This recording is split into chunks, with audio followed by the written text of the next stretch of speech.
Since the days of Franklin Pierce, the 14th President of the US, who served a 4-year term beginning in 1853, the President has always had a personal bodyguard. It's a high-pressure job, the risks highlighted by the regular threats on the office from at home and abroad, and by high-profile events like the assassination of the Kennedys. More recently, there have been ISIS threats against President Obama in 2015 and the case of Gary Gravelle, who threatened to kill Donald Trump.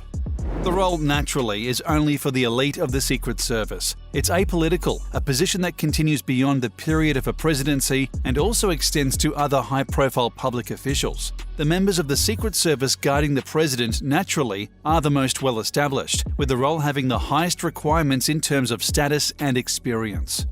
Formal protection of the president predates the Secret Service by a few years, and the Secret Service themselves have an unfortunate bit of history in their founding date. On the day the service came into being, Creator Abraham Lincoln was shot dead in a theater, something that happened only a few hours later. That said, the Secret Service's original purpose was more to do with investigating counterfeit money, so we can't hold it against them too much. The primarily day-to-day role of the modern Secret Service presidential bodyguard is a simple one: to protect the president against every conceivable threat. Of course, while that aim is simple, the practice is extremely complex, one that impacts on very nearly every aspect of the president's behavior, from where he's able to go to who he's able to meet.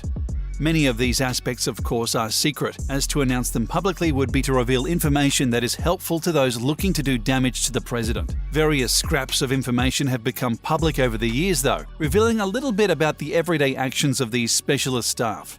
In practice, presidential protection starts during their period as a candidate and seems to grow and develop year on year. President Obama was protected from 18 months ahead of his election, for example. The Robert Kennedy assassination and earlier the President William McKinley assassination were key moments in the way security is approached around the leader and their nearest and dearest, each causing a step up in the depth of protection afforded. The challenges facing the presidential bodyguard today, however, are thought to be significant, both due to developments in technology that increase the variety of risks and due to modern-day political polarization. The president will typically start his day at his most well-protected. Generally speaking, the private areas of the White House or other areas where the president might sleep present the least risk in terms of attack. The president isn't moving about, and protection protocols are well established and have numerous elements, taking in perimeters and layers of security personnel. So long as the president remains within the White House, for example, he is protected around the clock by staff on site as well as the Secret Service. Systems known to be used to help protect the building and its occupants include infrared sensors, drones, bulletproof windows, and even the permanent presence of surface-to-air missiles in case an attack should come in by air. To reduce internal threats, if you wish to tour the building, you'll need to give at least 21 days advance notice so you can be checked into first. Naturally, not all the protective measures are made public. Outside the White House is where the pressure really ramps up. The president typically travels in motorcades or by helicopter or using his purpose-designed plane, Air Force One. Times of movement are considered higher risk, as a moving target is harder to defend, and a great deal of planning goes into everything from clearing roads ahead of time to providing protective snipers and various forms of air support. In indoor meetings or small crowds, pre-arrival checks of the locations and those involved in the meetings are extensively pre-planned, though that doesn't reduce the protection available to the president at the time. His closest guards will even follow him to the bathroom. The president will not come into contact with people who have any kind of dubious past. It's been said, for example, that hotels that employ anyone with a criminal history will receive requests that they don't work on the day of the president's attendance. That said, illegal drug use in a candidate's distant past surprisingly may not rule a candidate out when it comes to a full-on Secret Service role. In the rarer, larger crowds that greet the president, confined spaces often featured controlled access through security gates, as well as careful monitoring. Outdoor events perhaps provide the highest risk, and so involve larger numbers and extra layers of protection, as well as close monitoring of the crowd as a whole. Areas will often be shut down entirely ahead of time, so all arrivals can be monitored. For the more free outdoor eventuality, this is where the Secret Service's alertness is at an absolute premium. That's a lot to ask, given the well-touted rotation involved for the wing of the Secret Service charged with presidential protection. They're said to work 2 weeks of day shift, 2 weeks of midnight shift, 2 weeks of evening shift, and then go for 2 weeks of training, before starting all over again. Any day could contain any combination of the official scenarios to be covered by the Bodyguard, as well as leisure activities. President Trump famously golfed with nearby security, for example, while President Obama was accompanied by a heavy security detail as he took part in his daughter's school runs. The particular agents assigned to the president are typically long-proved and highly experienced agents. As Secret Service Lieutenant Christopher Fagan told Insider when they visited training, a stage that only 1 in 100 applicants reach.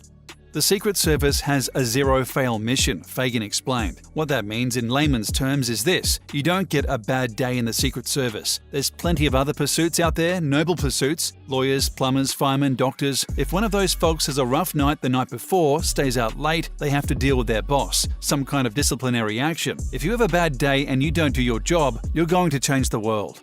In other words, the pressure of a Secret Service role is astonishingly high. The most difficult scenarios are presented where the president decides to meet the public in a non-controlled environment. Perhaps the greatest difficulty the Secret Service faces in such a case is that while they can advise the president, it's outside of their remit to enforce anything on him. It could be politically expedient for a president to be seen to be with his public, but it's unlikely to be popular with his guard, who simply have to accommodate and advise. In the past, presidents are known to have refused to wear bulletproof jackets in public despite Secret Service advice, or insisted on a lower security detail than recommended. After his presidency, Nixon even dropped Secret Service protection altogether. The visible aspects of the Secret Service are well recognized. Typically dressed in suits, armed, and with their heads on a constant swivel around the president, these roles are known as special agents, but they're only the front line. Behind the scenes, there are a couple thousand more officers whose primary concern is planning, working out each day's safest transport routes, for example, or analyzing risk. Each day will be different and present its own challenges and its own issues. While lots of time is spent preparing the guard for common scenarios, in particular road transportation, often involving the president's armoured transport, the Beast, and those large crowds, there are also more extreme training events, like what to do to protect the president in water should his helicopter be shot down over a river or sea. Naturally, there is a heavy focus on how to deal with the assailants too. All Secret Service agents are also exposed to things like tear gas as part of the training.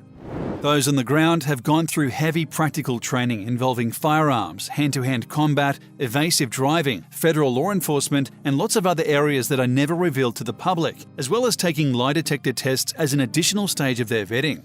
Jonathan Wackrow, a former agent of 14 years, described the role itself as prolonged periods of boredom only broken up by moments of sheer terror. Dan Emmett, another former agent, put the idea to death that agents' roles were something exciting. He said, "The shifting 2-week schedule plus constant travel totally wrecks the body's ability to be on any type of routine. Burnout can begin to occur at about the 4-year mark or sometimes even earlier. While being an agent can be described by many words, glamorous is not one." In order to be slightly less direct in their communication, the bodyguard's ongoing exchanges will refer to the president and his close entourage and relatives by various code names. Donald Trump, for example, is thought to be known as Mogul, while Joe Biden's codename references his Irish heritage. He's dubbed Celtic. The White House and the Pentagon have been known as Castle and Calico, respectively. As sometimes portrayed in movies, there are even security types tasked with watching the cooking of the president's food to ensure it hasn't been compromised.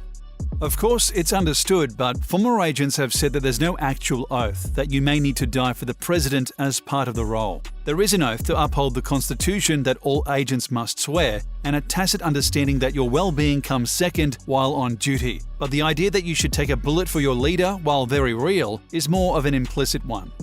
For all their dangerous and extensive work, only one presidential bodyguard has so far died in the line of duty. In 1950, Private Leslie Coffelt was shot by Puerto Rican nationalists as they stormed President Harry Truman's alternative accommodation at a time when the White House was being renovated. Coffelt died, but not before shooting one of the attackers in the head.